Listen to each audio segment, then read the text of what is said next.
Hello बच्चों, कैसे हैं आप सब। उम्मीद करते हैं आप सब अच्छे होंगे। बच्चों, मैं कुछ कॉन्सेप्ट अभी मैं बताने जा रहा हूँ जो कि एचसीएफ और एलसीएम निकालने में बहुत हेल्प होगा। तो एचसीएफ और एलसीएम निकालने से पहले कुछ चीज़ों को हम लोग को ध्यान रखना होगा। जैसे कि यहाँ प्राइम फैक्टराइजेशन और अभाज्य गुणनखंड लिखा हुआ है। तो प्राइम फैक्टराइजेशन होता क्या है या कहते किसको हो, इस चीज़ के बारे में जानेंगे। तो प्राइम फैक्टराइजेशन उसे कहते हैं जिसका सिर्फ केवल दो फैक्टर हो। दो फैक्टर हो जो जिसका एक स्वयं हो और एक वन हो। जैसे ये टू है तो टू का टू है और वन है, मीन्स कि वैसे फैक्टर जो सिर्फ स्वयं से कटता हो और वन से कटता हो, वैसे संख्या को प्राइम नंबर कहते हैं। और ऐसे गुणनखंड को प्राइम फैक्टराइजेशन कहते हैं। जैसे कि यहाँ फाइव है तो फाइव का फाइव से ही कटेगा और सिर्फ वन से कटेगा, तो इसका फैक्टराइजेशन कितना है, दो है। तो वैसे सभी संख्याएं जिसका फैक्टराइजेशन या जिसका अभाज्य गुणनखंड सिर्फ दो हो, एक दो, एक दो, 17 का भी, तो ये सिर्फ 17 से और वन से कटेगा, तो इसका एक दो, मीन्स कि जिसका जो स्वयं से कटता हो और वन से कटता हो। तो वैसे सभी संख्याओं को प्राइम फैक्टराइजेशन कहते हैं, अभाज्य गुणनखंड कहते हैं। रूल नंबर 2 में हम देखेंगे कि एचसीएफ और एलसीएम कैसे निकालते हैं। तो हम लोग एग्जांपल लेते हैं, मान के चलिए कि हम 20 ले लिए और ये मेरा 30 हो गया। इसको अभाज्य गुणनखंड के माध्यम से हम तोड़ेंगे। तो सबसे पहले 2 से हम लगाएंगे। जैसे कि यहाँ 2, 3, 5, 7, 11, 13, 17, 19 आगे बढ़ते जाएगा। तो सबसे पहले हम 2 से देखेंगे, 2 से नहीं कटेगा तो फिर 3 से देखेंगे, 3 से नहीं कटेगा तो फिर 5 से देखेंगे, और 5 से इस तरह से हम आगे चलता रहेगा। तो सबसे पहले हम 2 से देखते हैं, 2 से कितने वर्ग में जाएगा। तो 2 से 10 बार में जाएगा। फिर ये 10 कितना से जाएगा, पहला चेक करेंगे 2 से, तो 2 से चला जाएगा कितने बार में, 5 बार में। तो 20 का कितना आ गया, 2 इंटू टू इंटू फाइव। इसको ऐसे भी लिख सकते हैं, 2 इंटू टू का पावर 2 इंटू फाइव। 2 का पावर 2 है, मतलब कि 2 कितने बार है, 2 बार है। इसी तरह अब 30 को देख लेंगे। 30 को पहले हम 2 से डिवाइड करेंगे, तो 2 से डिवाइड करेंगे तो 2 एकम 2, 1 बचेगा, यहाँ 10 हो जाएगा, 2 5 जा 10 हो जाएगा। अब यहाँ क्या है, ये 15 है। 15 हमारा 2 से कटेगा नहीं, तो हम 3 से देखेंगे। तो 3 से हम यहाँ लगाएंगे तो 5 बार में कट जाएगा, 3 5 जा 15। अब 5 को आप काट भी सकते हैं, नहीं भी काट सकते हैं। 5 को काटिएगा तो 5 एकम 5। तो 30 का क्या आ गया मेरा, 2 into three into five into one. तो अब यहाँ देखेंगे कि हम एचसीएफ निकाल रहे हैं। तो एचसीएफ निकालने के लिए क्या करेंगे कि दोनों में से जो कॉमन हो बस सिर्फ हम उसको लेंगे। तो यहाँ देखिए तो 2 2 बार है, या तो यहाँ देखिए, यहाँ एक 2 है, यहाँ भी एक 2 गोल कर देंगे। अब देखिए तो यहाँ और क्या 3 है, यहाँ 3 है, नहीं है। यहाँ क्या है, 5 है। ऊपर क्या है, यहाँ भी 5 है। जो दोनों में कॉमन हो बस हम वही को ले, उसी संख्या को सिर्फ लेंगे। तो क्या क्या हमें कॉमन मिला, यहाँ 2 मिल गया, यहाँ 5 मिल गया, कितना हो गया, 10 हो गया। तो एचसीएफ मेरा कितना आ गया, 10 आ गया। अब हम एलसीएम देख लेंगे। एलसीएम देख लेंगे हम यहाँ।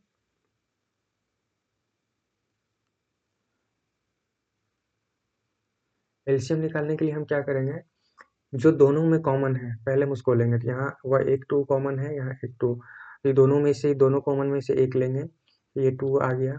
और क्या कॉमन है, ये 5 कॉमन है, तो जो कॉमन है उसमें से एक ले लेंगे। और एलसीएम में क्या करते हैं, कॉमन वाला जो है वो तो ले लिए, अब जो बच गया सभी को हम गुना कर देंगे। 2 कॉमन ले लिए, 5 कॉमन ले लिया, बच क्या गया 3, और ऊपर क्या बच गया 2। यहाँ हम लिख देंगे 2 इंटू थ्री। तो मेरा एलसीएम क्या हो जाएगा, 2 पचे 10, दूनी 20, तिया 60। ये हमारा 60 एलसीएम आ गया। इस तरह से हम निकाल सकते हैं एचसीएफ और एलसीएम। अब हम देखते हैं रूल नंबर 3। रूल नंबर 3 में क्या है, रूल नंबर 3 में हम देखेंगे कि एलसीएम और एचसीएफ में क्या रिलेशन बनता है। जैसे कि यहाँ एक फॉर्मूला लिखा हुआ है, HCF इंटू एलसीएम बराबर क्या है, ए इंटू बी। ए इंटू बी क्या है, ये कुछ भी नहीं, हम एग्जाम्पल भी लेते हैं। मान के चलिए कि कोई क्वेश्चन है, तो हम 20 और 30 का ही लेते हैं। तो 20 और 30 को इसे संख्या ए और इसे बी मान लेंगे। दो में से किसी को भी ए और किसी को भी बी मान सकते हैं, इसमें कोई प्रॉब्लम नहीं होगी। तो ये क्या है, दो संख्या, ये पहली संख्या, ये दूसरी संख्या, ये हमारी होगी पहली संख्या और ये दूसरी संख्या। तो हम क्या करेंगे कि इन दोनों का एलसीएम और एचसीएफ निकालेंगे। तो हमने पिछले स्लाइड में हम निकाल चुके हैं। देखिए एचसीएफ मेरा कितना आया है, 10 आया है, और एलसीएम मेरा कितना आया है, 16 आया है, मतलब 60 आया है। तो यहाँ हम कैलकुलेशन में मेरा टाइम बच जाए, इसलिए हम वहीं से हम ले लेंगे। तो एचसीएफ हम रखेंगे क्या, क्या है फॉर्मूला, एचसीएफ इंटू एलसीएम बराबर ए इंटू बी। एचसीएफ मेरा कितना था, 10, एलसीएम मेरा कितना था, 16, और ये ए मेरा कितना है, 20, इंटू बी कितना है, 30। अब देखते हैं दोनों को गुना करके दोनों बराबर आता है या नहीं। तो 60 को 10 से गुना करेंगे तो ये मेरा 600 आ जाएगा, और ये 20 को 30 से गुना करेंगे तो ये हमारा 600 आ गया। तो देखिए दोनों बराबर आ गया हमारा, जो कि फॉर्मूला में भी यही कह रहा है क्या, एचसीएफ गुना एलसीएम बराबर क्या हो जाएगा, पहली संख्या गुना दूसरी संख्या। मैंने वही किया है, एचसीएफ गुना एलसीएम बराबर पहली संख्या गुना दूसरी संख्या। तो दोनों तरफ आया है बराबर, मीन्स कि ये सही है। तो ये फॉर्मूला याद रखिएगा, ये फॉर्मूला बहुत इंपॉर्टेंट होने वाला है, क्योंकि ये जो पूरा चैप्टर पढ़ेंगे आगे, ये पूरे चैप्टर में ये काम आएगा कि एचसीएफ गुना एलसीएम बराबर ए इंटू बी। यहाँ हम ऐसे भी लिख सकते हैं कि पहली संख्या गुना दूसरी संख्या। अब हम देखेंगे रूल नंबर 4। रूल नंबर 4 में क्या है, ये सारे कॉन्सेप्ट है, ये क्वेश्चन नहीं है, आगे इसका यूज करना है। तो आगे यूज करेंगे, इससे पहले मैं थोड़ा सा यहाँ बता दे रहा हूँ ताकि क्वेश्चन बनाने में आसानी हो। तो एचसीएफ एलसीएम कैसे निकालते हैं, स्लाइड नंबर 2 में देख लिए हैं। स्लाइड नंबर 3 में आपने देखा कि एचसीएफ और एलसीएम में क्या संबंध है। इसमें से क्या करेगा कि पहली संख्या दे देगा, दूसरी संख्या दे देगा, और एचसीएफ भी दे देगा, तो बोलेगा एलसीएम निकालिए। तो एलसीएम कैसे निकालिएगा, ये हम दिखाते हैं। हम इसको इरेज कर देते हैं। मान के चलिए कि यहाँ एचसीएफ दे दिया है 10, और ये 20 है, और ये 30 है। तो पहली संख्या दिया हुआ है, दूसरी संख्या दिया हुआ है, एचसीएफ दिया है, बोल दिया कि एलसीएम निकालिए।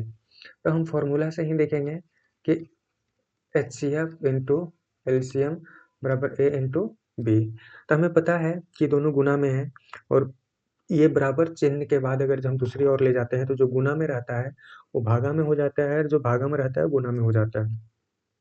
तो एचसीएफ तो दिया है, हमें एलसीएम निकालना है, तो एलसीएम को हम इस साइड रखेंगे, और ए इंटू बी, इधर गुना में है एचसीएफ, तो इधर आएगा तो भागा में हो जाएगा, इनकी डिवाइड में। अब हम वैल्यू रखेंगे 20 इंटू 30, नीचे 10 रखेंगे, तो ये 0 से एक 0 कट जाएगा। अब क्या बचेगा मेरा, 20 इंटू 3 बराबर 16। जैसे कि हम पहले भी देखे थे कि पीछे भी हम एलसीएम मेरा 60 ही आया था, यहाँ देख सकते हैं कि यहाँ भी मेरा 60 ही आया है, और ये फॉर्मूला के माध्यम से भी हमारा यहाँ 60 ही आया है। तो ये फॉर्मूला देख लीजिएगा, ये फॉर्मूला आगे बहुत काम आने वाला है। अब स्लाइड नंबर 4 में देखते हैं कि क्या है।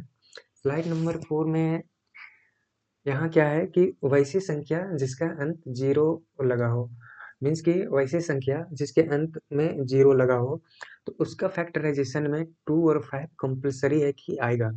जैसे कभी हमने 20 को हम फैक्टर किए थे, तो इसमें क्या किए थे, ये 10 बार में 2 से कर रहे थे, ये 5 बार में। मीन्स क्या देख रहे हैं कि ये 20 है, तो यहाँ 2 और 5 आएगा। इट मीन्स कि जिस भी संख्या के अंत में 0 लगा हो, जितने भी संख्या हो, चाहे छोटा हो या बड़ा हो, जिसके भी संख्या के अंत में 0 लगा हो, उसका फैक्टर में 2 और 3 सॉरी 2 और 5 आएगा। देखते हैं 150 जो है लिखा हुआ, उसका फैक्टराइजेशन करते हैं। इसका प्राइम फैक्टराइजेशन अभाज्य गुणनखंड करेंगे। तो अभाज्य गुणनखंड करने के लिए हमने क्या बताया था कि अभाज्य गुणनखंड कैसे होता है, 2 3 5 7 11 13 ये सब होता है।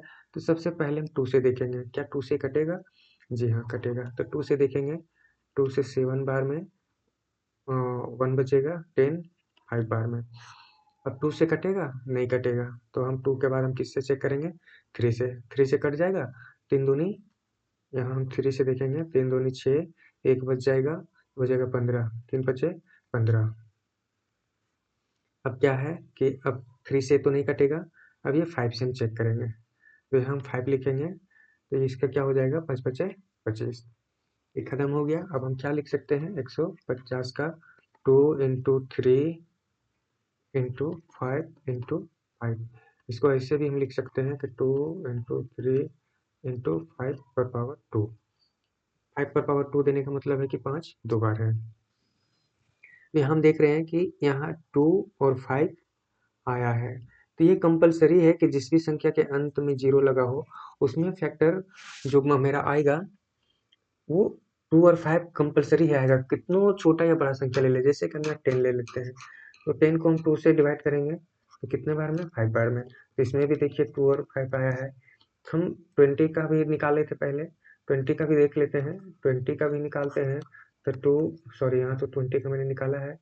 कोई भी संख्या का, जैसे 40 का हम ले लिए, तो 2 से 20 बार में, 2 से 10 बार में और 2 से 5 बार में।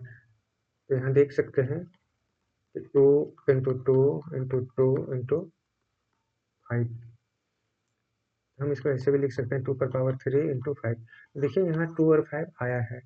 तो बस इसका यही आप बोलिएगा कि सर इसका मतलब क्या है? ये तो हमें पता है कि 2 और 5 आएगा, लेकिन इसका आगे समझ में आएगा कि ये मैं क्यों बताया, आगे गुणनखंड करने में आप लोगों को आसानी होगी। बस इतना भी ध्यान रखिए, बस आप याद रखिए कि जिस भी संख्या के अंत में 0 लगा हो, उसका अगर जब गुणनखंड करेंगे तो उसके गुणनखंड में 2 और 5 आएगा। अब हम रूल नंबर 5 देखते हैं कि रूल नंबर 5 में क्या है। रूल नंबर 5 में हम समझेंगे कि प्राइम नंबर किसे बोलते हैं, कंपोजिट नंबर किसे बोलते हैं। मतलब कि अभाज्य संख्या और भाज्य संख्या। अभाज्य संख्या उसे बोलते हैं जो सिर्फ स्वयं से और वन से कटे, उसे अभाज्य संख्या बोलते हैं। जैसे ये 2 है, तो 2 सिर्फ 2 से कटेगा और 1 से कटेगा। ये 3 है, तो 3 सिर्फ 3 से कटेगा और 1 से कटेगा। ये 5 है, तो 5 5 से कटेगा, सिर्फ 1 से कटेगा। तो देख रहे हैं कि वैसी सभी संख्याएं जो स्वयं से कट रही हो और 1 से, तो वैसी संख्या को अभाज्य संख्या बोलेंगे। और कंपोजिट नंबर किसे किसे बोलेंगे? जो स्वयं से तो कटता ही हो, स्वयं के अलावा 2 से अधिक संख्या से कटता हो। जैसे कि हम 4, या फिर इसको ऐसे बोल सकते हैं कि जिसका 2 से ज़्यादा फैक्टर हो, गुणनखंड हो, उसे हम कंपोजिट या भाज्य संख्या बोलेंगे। तो भाज्य संख्या जैसे हम 4 का हम लेते हैं, 4 4 से भी कटेगा, 4 2 से भी कटेगा, 4 1 से भी कटेगा। तो देखिए इसका अभाज्य गुणनखंड कितने हैं? 3 है। तो ये क्या हो गया? भाज्य संख्या। हम यहाँ 6 लेते हैं, 6 किससे कटेगा? 6 से तो कटेगा। 6 और किससे कटेगा? 3 से कटेगा। 6 और किससे कटेगा? 1 से कटेगा। तो इसका भी देख लीजिए कि कितने हैं? 3 है। तो वैसी संख्याएं जिसका गुणनखंड 2 से अधिक हो, उसे हम भाज्य संख्या कहते हैं। और वो अभाज्य संख्या जिसका सिर्फ 2 गुणनखंड हो। या फिर नॉर्मल भाषा में अगर कहें तो आप ऐसे भी याद रख सकते हैं कि वैसी संख्या जो 2 से ना कटे। सिर्फ प्राइम नंबर में एक्सेप्ट हो जाता है कि ये 2 कट जाता है, बट ध्यान रहे कि ज़्यादातर संख्या 2 के छोड़ करके कोई भी संख्या 2 से नहीं कटेगा। वो सारी संख्या अभाज्य संख्या होती है। और कंपोजिट नंबर वैसी संख्याएं जो 2 से कट जाती है ज़्यादातर। और बेसिकली इसका जो रूल है वो यही है कि जिसका 2 से अधिक फैक्टर हो, उसी संख्या को हम भाज्य संख्या बोलेंगे।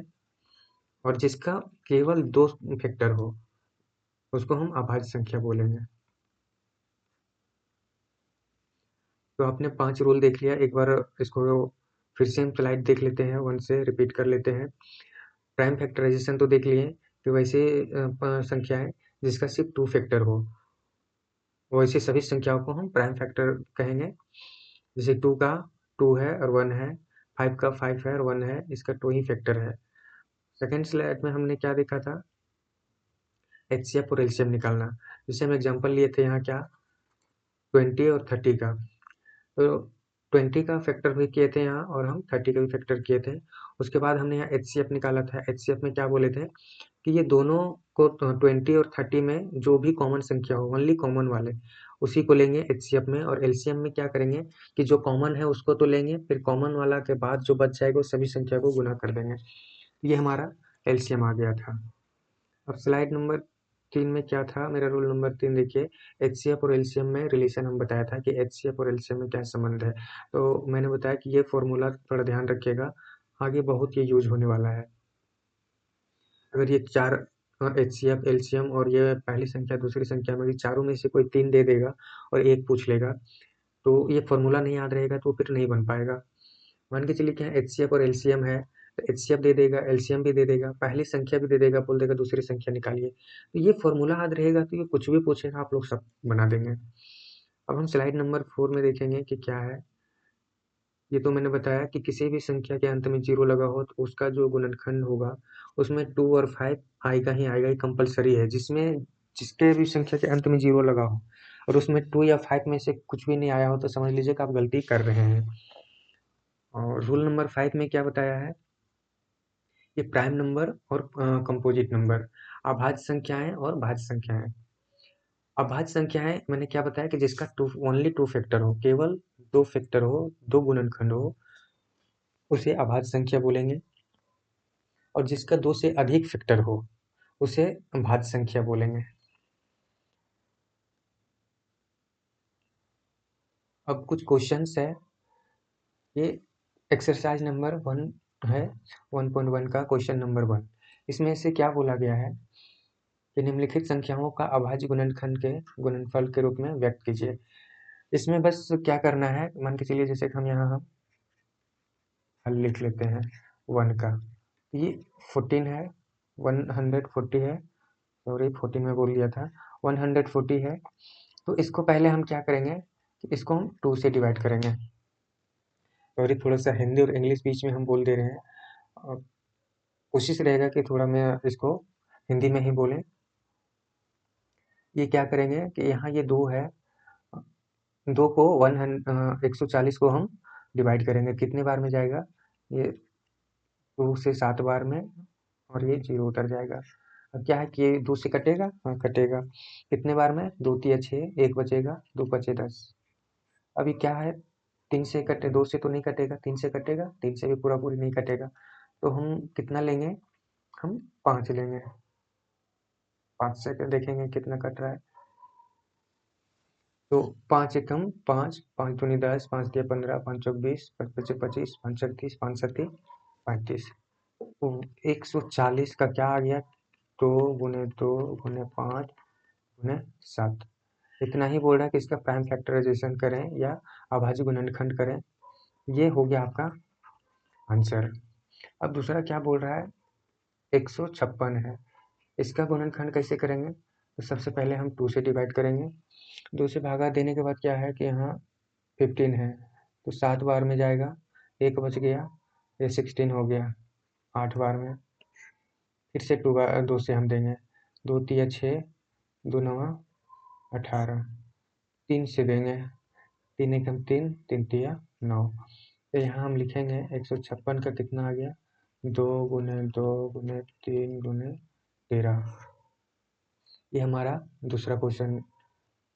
अब हम तीसरा में क्या बोल रहा है, तीसरा में 3825 है, 3825 है, इसको हम 2 से नहीं जाएगा क्योंकि लास्ट में 5 है, तो 2 से नहीं जाएगा तो हम 3 से देखेंगे, 3 एकम 3, 3 दूनी 6, 2 बचेगा, 22 हो जाएगा, 3 सत्ती 21, 1 बचेगा, 15 हो जाएगा, 3 बचे 15। फिर से देखेंगे कि 3 से हम 2 से तो नहीं जाएगा, आप 2 से जाएगा या नहीं ये देख सकते हैं कि अगर तो लास्ट में 0 लगा रहे या कोई सम संख्या हो, इवन नंबर लगा हो, तो 2 से कट जाएगा। 5 हमारा विषम संख्या है तो 2 से नहीं कटेगा, ये हम चेक कर सकते हैं। तो यहाँ 3 से हम देखेंगे कि 3 से पहले 3 से कट रहा है या नहीं, 3 चौके 12, 3 दूनी 6 और 3 पचे 15, ये हमारा 3 से कट गया। अब क्या फिर 3 से कटेगा, देख लेते हैं, 3 एकम 3, 3 चौक 12, 3 से नहीं कटेगा, तो हम 5 से देखेंगे। तो 5 से पहला नहीं कटेगा तो दोनों कितना हो जाएगा 42। तो 42 मीन्स के 42 हो जाएगा। 42 कितने बार में? तो 5 अट्ठी 40, बच जाएगा 2। 2 और 5 कितना हो जाएगा 25, 5 पचे 25। अब क्या करेंगे, फिर से 5 से लगाएंगे, 5 एकम 5, 5 सत्ती 35। अब 17 किसी से नहीं कटेगा क्योंकि 17 एक अभाज्य संख्या है जिसका उस स्वयं से कटता है। तो 17 से भी काटिएगा तो भी यही आएगा। तो हम इसको हम यहाँ लिख देते हैं,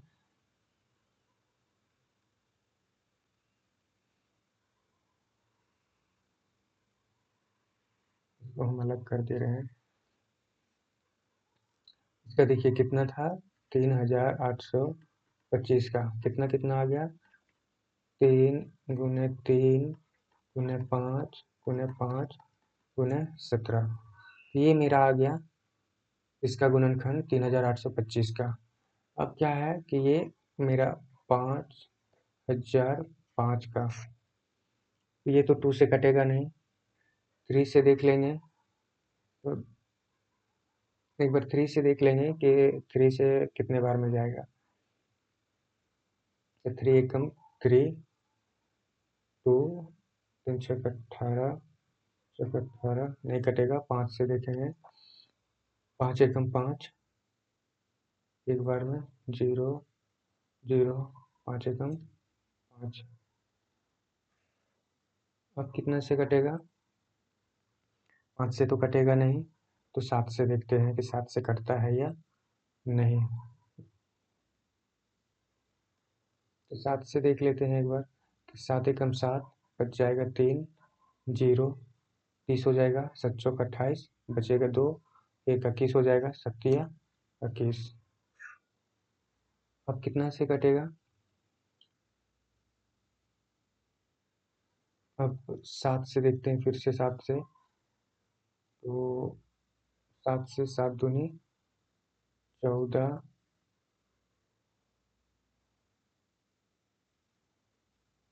7 दूनी 14, 700,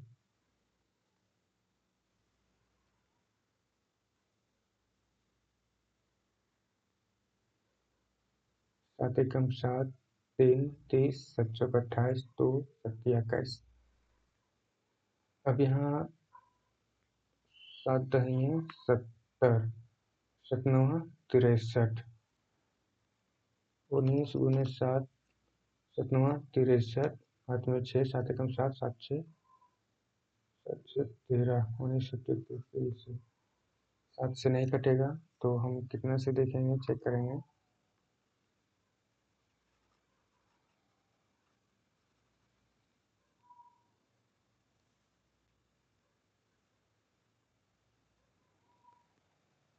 7 से नहीं जाएगा तो हम 9 से देख लेते हैं। 9 एकम 11 से देख लेते हैं। 11 एकम 11, यहाँ क्या बच जाएगा 3, 3 और 3 ये 33 हो जाएगा। तो 11 3 33। तो ये हमारा 5000 का कितना आ जाएगा, 5 × 7 × 11 × 13। ये हमारा आंसर हो जाएगा। इसी तरह से हम 7429 का बनाते हैं। कितना था मेरा क्वेश्चन, 7429। तो 7429 को हम क्या करेंगे, इसको प्राइम फैक्टर में हम तोड़ेंगे, अभाज्य गुणनखंड करेंगे। तो सबसे पहले हम क्या करेंगे कि 2 से देखेंगे। तो 2 से जाएगा नहीं क्योंकि जो आखिरी का अंक है वो हमारा विषम संख्या है। तो 3 से एक बार देख लेंगे, क्या 3 से हमारा कटेगा। एक बार 3 से हम देख लेते हैं। 3 दूनी 6, 1 14, 3 चौक 12, 2 3 सत्ती 21, 1 19, 3 से नहीं कटेगा। हम फिर से हम देखते हैं दूसरा चेक करके। 4 से नहीं कटेगा, 5 से नहीं कटेगा, 6 से, 7 से एक बार देख लेते हैं हम। क्या होता है कि 7 एकम 7, 0, 7 छक 42, 7 से भी नहीं कटेगा।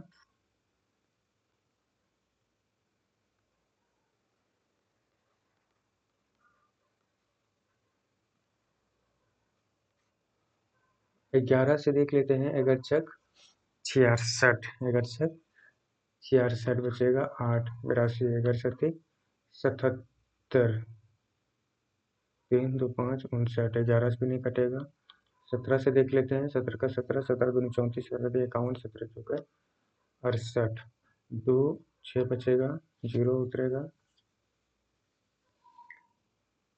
6 बचे 0 उतरा 17 किया 51 1 1 11 17 19 है। इसका देख रहे हैं कि ये कटा अब 47 किसी भी संख्या से नहीं कटेगा क्योंकि 47 एक खुद अभाज्य संख्या है। तो यहाँ हम 7429 का क्या लिखेंगे 47 ये हमारा आंसर हो गया। तो आप लोगों को घबराने की ज़रूरत नहीं है, जो बोले हैं आप पहले 2 3 5 7 11 13 17 19 23 इस तरह से चलता ही जाएगा। तो हमारा जो गुणनखंड लगेगा यही सबसे लगेगा। पहले 2 से देखेंगे, 2 से नहीं जाएगा तो 3 से देखेंगे, 3 के बाद 5 7 11 13 17 19 23 ये जितने भी अभाज्य मिलते जाएंगे उससे हम चेक करेंगे। तो ये घबराना नहीं है कि ये 2 से नहीं कटा था तो 3 से 4 से वो चेक करना पड़ेगा। देख रहे हैं यहाँ कहाँ से कटा 17 से। तो लोग बच्चा यहाँ तक चेक करता है 5 तक नहीं करता है तो सर क्वेश्चन गलत है। क्वेश्चन नहीं गलत है, सही रहता है। आप लोग थोड़ा और चेक करेंगे जैसे कि हमने यहाँ चेक किया तो फाइनली 17 से मतलब 17 से पूरा 3 से कट गया है। तो 7429 का क्या आ गया 17 गुने 47।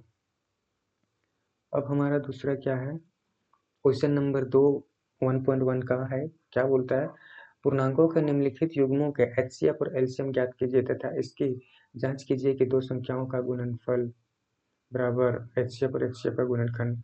जो हमने वहाँ फॉर्मूला बताया था आप लोगों को वो फॉर्मूला का यहाँ यूज करना है। फॉर्मूला वहाँ क्या बताया था एचसीएफ गुने एलसीएम बराबर ए गुने बी। ये आपका मास्टर फॉर्मूला हो गया। ये फॉर्मूला आपको बहुत जगह काम आएगा। ये बोल रहा है कि एलसीएम और एचसीएफ निकालना है, कोई भी दो पूर्णांक ले लेना है जिसका एलसीएम निकालेंगे और एचसीएफ और दोनों को गुना कर देंगे। जैसे कि हम यहाँ ले लिए हैं क्या क्वेश्चन ले लेते हैं कि ए बराबर 20 और बी बराबर 30। ये भी पूर्णांक है, ये भी पूर्णांक है। तो हम यहाँ क्या करेंगे 2 का फैक्टर करेंगे, 20 का फैक्टर करेंगे 2 से कितने बार में जाएगा 10 बार में। ये 2 को फैक्टर करेंगे कितने बार में जाएगा 5 बार में। तो यहाँ लिख देंगे 20 का 2 इंटू 2 इंटू 5। अब क्या करेंगे यहाँ 30 का चेक करेंगे। 30 का 2 से जाएगा 1 बार में 5 बार में। 3 से देखें कितने बार में 5 बार में। तो यहाँ 30 का क्या आ जाएगा 2 इंटू 3 इंटू 5।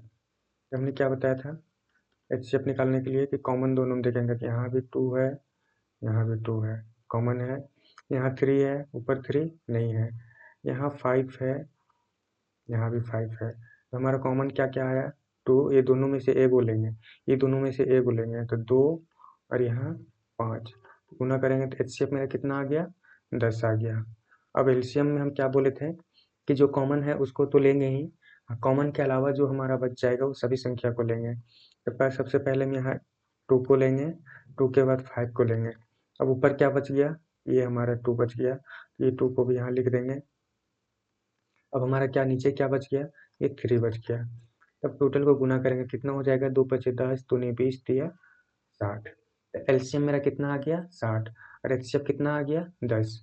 क्वेश्चन भी क्या बोल रहा है यहाँ देखिए क्वेश्चन बोल रहा है कि दो संख्याओं का गुणनखंड मतलब ए और बी का गुणनखंड बराबर है एचसीएफ और एलसीएम का गुना का। सॉरी दो संख्याओं का गुणनफल बराबर है एचसीएफ और एलसीएम का गुणनफल का। तो हम यहाँ फॉर्मूला में हम बैठाएंगे यही चीज़ बोल रहा है कि ये जो पहली संख्या है और दूसरी संख्या है दोनों का गुणनफल बराबर है एलसीएम और एचसीएफ का। तो एचसीएफ मेरा कितना आया है ये हम अपने से लिए हैं 20 और 30। आप चाहे तो कोई दूसरा पूर्णांक भी ले सकते हैं, ये जरूरी नहीं है कि आप 20 और 30 ही लें। यहाँ बोला गया है कि पूर्णांक बोला गया है, यहाँ कोई नंबर दिया नहीं, अपने से कोई भी पूर्णांक आप ले सकते हैं सिवाय वो पूर्णांक होना चाहिए। तो एचसीएफ मेरा कितना आ गया है 10 एचसीएफ आ गया है। एलसीएम मेरा कितना आ गया है ये हमारा 16 आ गया है। और पहली संख्या कितना है 20 है, दूसरी संख्या कितना है 30 है। ये दोनों को गुना करेंगे, देखेंगे कि दोनों बराबर है या नहीं। तो 60 को 10 से गुना करेंगे तो 600 आएगा, और 20 को 30 से गुना करेंगे तो ये भी 600 आएगा। तो हमारा ये प्रूफ हो गया कि 20 और 30 जो पूर्णांक लिए हैं वो हमारा दोनों एलसीएम एचसीएफ और एलसीएम के गुणनफल दोनों का बराबर है, ए और बी का। आप यहाँ 20 और 30 की जगह कुछ और भी लिख सकते हैं, वो आपकी मर्जी का है, इसमें कोई ये नहीं है। तो आज मैं क्वेश्चन नंबर 2 तक ही रखता हूँ, और नेक्स्ट वीडियो में हमने आगे का क्वेश्चन जो भी है इस 1.1 का चैप्टर का आगे सारा कंप्लीट कराऊंगा। तो अगर जो आप लोगों को इतना मैं जो भी मैंने समझाया है इसमें से कहीं भी आप लोगों को अगर जो कोई डाउट हो, आप लोग कमेंट करके पूछ सकते हैं नेक्स्ट वीडियो में, या तो कमेंट में हम सारे डाउट आप सबों को क्लियर कर देंगे, या जो नेक्स्ट वीडियो आएगा उसमें से आप सबों का पहला डाउट ही क्लियर करेंगे। और कुछ अगर जो अपना सुझाव भी देना चाहते हैं तो हाँ आप सुझाव भी दे सकते हैं, जिसमें नेक्स्ट वीडियो में हम आगे अप्लाई करेंगे। थैंक यू वीडियो देखने के लिए, और अगर जो वीडियो पसंद आया हो तो प्लीज़ वीडियो को लाइक कर दें, सब्सक्राइब कर दें, और चैनल को शेयर ज़रूर करें। Thank you.